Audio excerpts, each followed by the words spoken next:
Sehat, Dok, Winong. Pak, mati ya. Alhamdulillah sehat, Pak. Alhamdulillah. Kegiatanmu poso apa wae? Kegiatannya puasa, nge-gym, terus bersih-bersih rumah, terus kuliah, terus main, terus biar takjil, ngabisin uang. Wes gitu tok, Pak. Oh iya, apik kuwi yang sampe nyumbang takjil kuwi apik. Dan yang tradisine wong Jawa kuwi lho. Patok enek takjil, terus ana Jumat berkah, enek wong genduren. Kuwi janjane wong sak Indonesia warak kabeh tanpa MBG wis jalan. MBG makan bergizi gratis. Tembung gratis iki ngenyek karo rasane para kawula. Kok iso gratis? Wong kuwi dhuwit pajeke saka menungsa, saka rakyat kabeh sing diunggahke ning pemerintah banjur dibalekke ning para kawula. Ngono kok iso diarani gratis iki. Nggih napa mboten tak, Bu? Iya, ngene kudu dipenggali aja nglarani atine wong cilik. Sosok ana bantuan nggih wong cilik kae dudu bantuan. Kae bantuan nggih wong miskin kae dudu bantuan. Anane wong-wong ki do miskin, mergane sing dhuwur do rayan dhuwit do grogoti bondo negara. Yen kabeh mlaku apa mestine ora enek wong miskin ki ra ono. Iya, kaya ngono. Rasake mesti sejahtera kabeh. Iya. Mulai bakui ben itu kawigaten. Ngono kuwi. Poso wae ngatasi rata-rata muslim ya MBG tetep metu lho.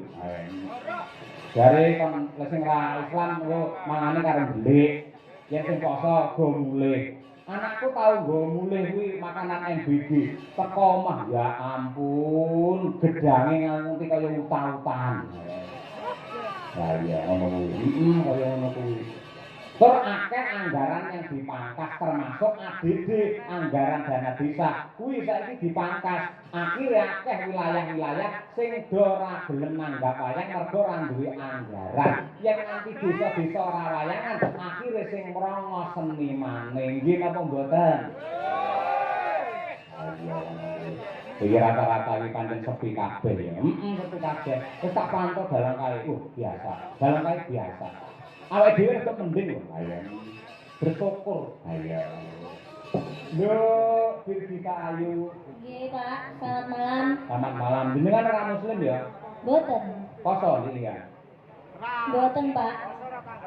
Kok jenengan mboten tanglet Pak kegiatan iku kok jenengan pilih kasih winong ditekoni kegiatane apa? Ngono-ngono. Oh, dikira nonton. Kita kok kegiatan kuwi. Ya ben adil Pak, jenengane pemimpin nek sindene ngadeg berdua ki tekonine sing padha. Oh, ngono. Ya, tanggapan. Niki kan kasih anu to Pak, bulan apa jenenge? Bulanan. Jenenge padahal kemarin ijek minta maaf karo aku saiki wis mbelani aku terus jeneng gumun. Sing kok lek mbelani kowe babakan apa? Lah tadi kan itu menimbulkan iri, Pak. Lha Pak timbulan meneng ae kok. Mun sampeyan iso terawat. Timbuli maksudnya ki apa ya? Muncul. Oh iya. Wis cahayu Birgita. Selama kowe iki poso iki kegiatanmu liyane turu ngopo? Karaoke, Pak. Karaoke. Nang gak apa? Ya ning omah to, Pak. Kafe. Ora ning omah lho, wong gak nyinden Pak, aku kok lali dadi aku latihane karaoke, Pak. Tembange apa lek karaoke? Oplosan, Pak. Poso-poso oplosan. Wis ora apa-apa. Kegiatane nge-gym, olahraga lah ora kere to. Mboten, Pak. Oh, ibu kasih barang dingin tak nge-gym ae. Monggo nggih, Pak. Oh, Di mana? hah? Di mana? Cedak omahku ngene apa jenenge etanku kae perapatan nek gym. Oh, berarti jenengan angkat besi, angkat beban. Enggak, ngangkat buka sini lah. Ayo mau nembang apa berdua untuk keluarga besar. Nggih. Sik tak waose Pak Dalang Sugeng Makarya nyuwun lagu Sesideman katur Bu Sri Andreas sarta Bapak Andreas. Sing ben nate nanggap Dalang Yoga Sinden untuk souvenir pirang-pirang lho. Berarti nanti ya untuk souvenir, Pak.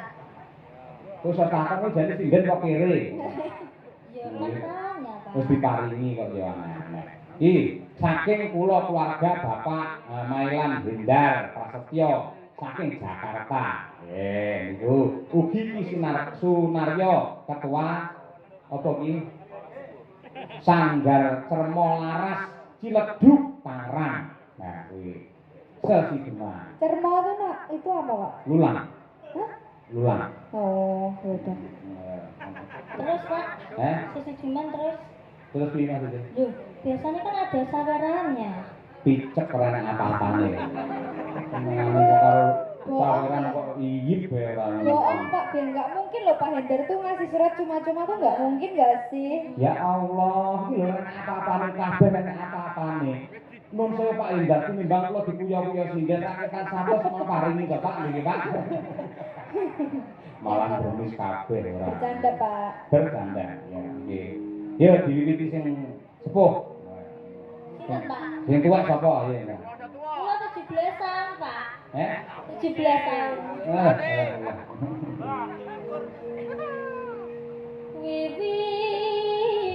Wiwitane Nderek sapa, Nduk?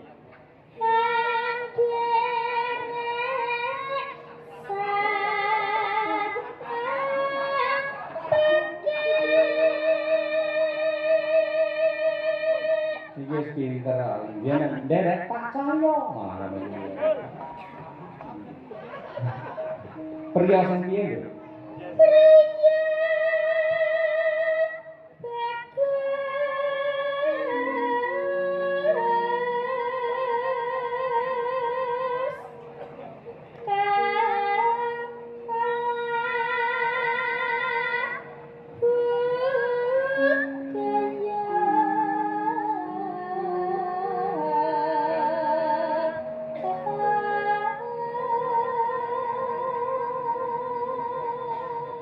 Sowan nang endi kan?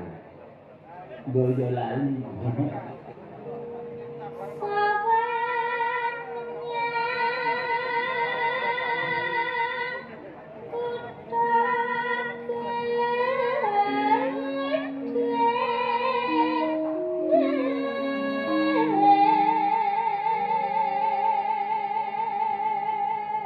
Hop, oper Ariel Tatum.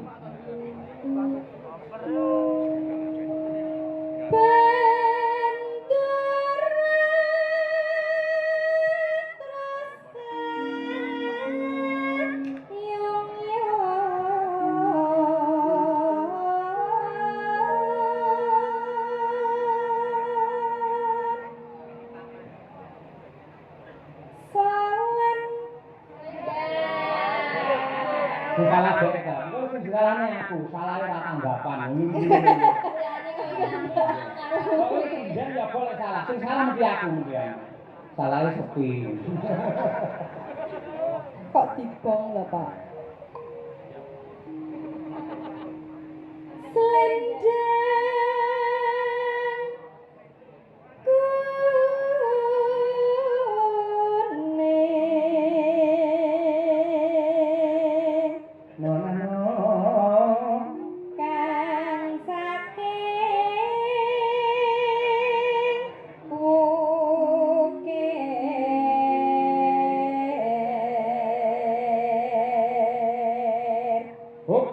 Bir-biran.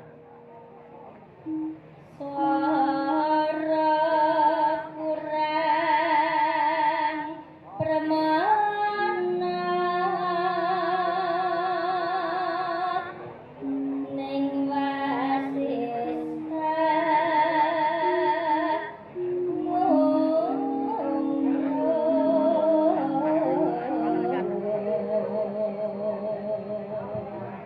Napa le?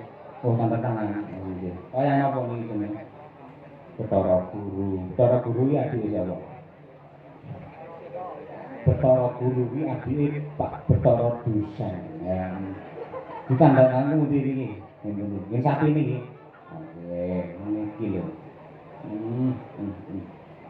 Dongane esuk dadi dalang kondang ngene. Bojone akeh. Enggak boleh ya, Dek ya. Jangan ya. Nyuwun THR Pak Dalang, Pak Dalang niku sugih saestu lho tenan. Provokator.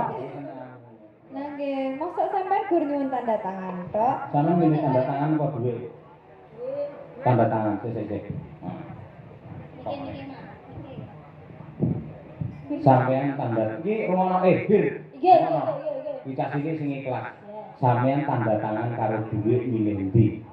Tanda tangan. Iya. Nah, tepuk tangan untuk anak kita iki. Ya ngono kuwi ora kaya sinden wajahe kaya kotak amal malah.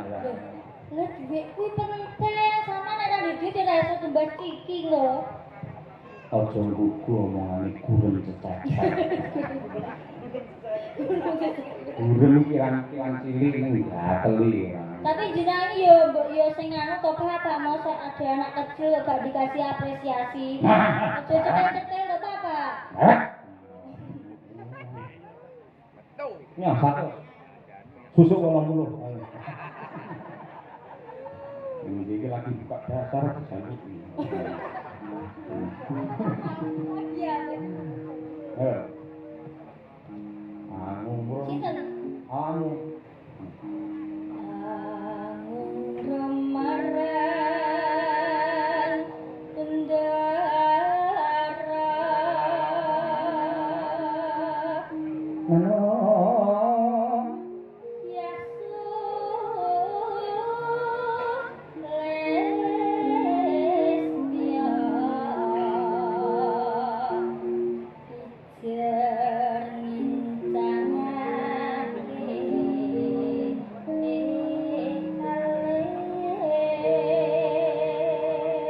Masuk berdua. Terus tresno seni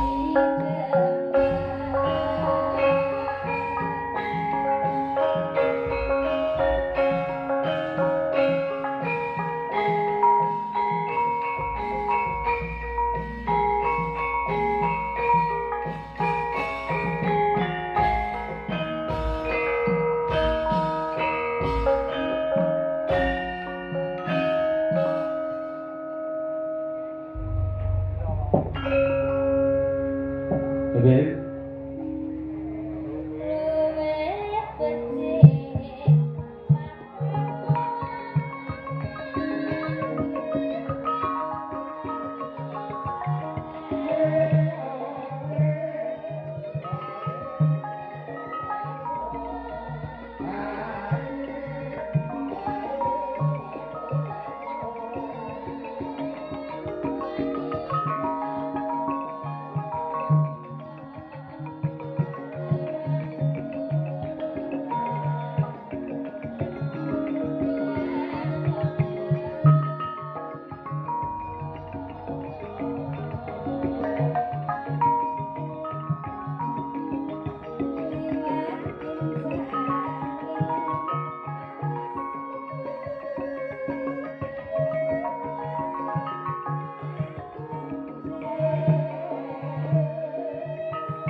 matur uninga dumateng sedaya para lenggah kadang-kadang teng Rawit Madangkara menika rata-rata alumni isi Surakarta sarjana seni. Masa klebet ingkang ngasta demung menika piyayi saking Boyolali sing agem kota Tinggal. Kuwi piyayi Boyolali tak kira Pak Prestuti kuwi. Kaca mripate sami niku putranipun Ki Suryanto Karanggedhe. Lah iya, sedaya menika para alumni, para guru-guru. Lah iya, Mas Raja Mala iki ning isi. Ning isi Muhammadiyah. Ayo. Ora enak ya, ora nggih. Ora, apa mau terus. Mbak Bir. Oh. Maaf ya, Pak. Halo. Lali. Oh iya biasa. Sampai sih sepi. Iya, enak. Jangkrik iki. Urip ana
matur sembah nuwun menika kawula pamundhut saking keluarga besar Bapak Hindar Prasetyo saking Jakarta sampun kula aturaken. Ya. Yo iki ngaturake genduk niken Salindri men ngubengi panggung ya. Tapi Mas telok iku Mas. Oh kaya apa?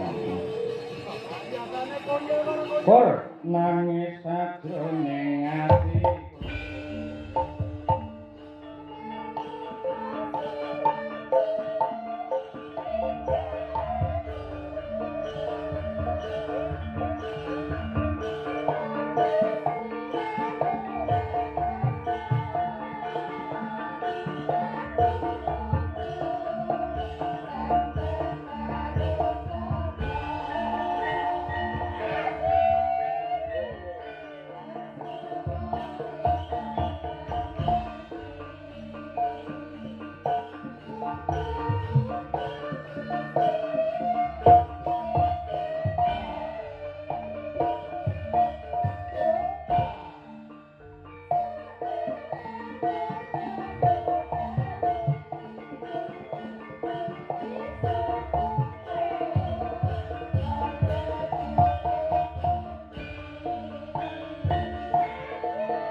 lagi ngadeg sepi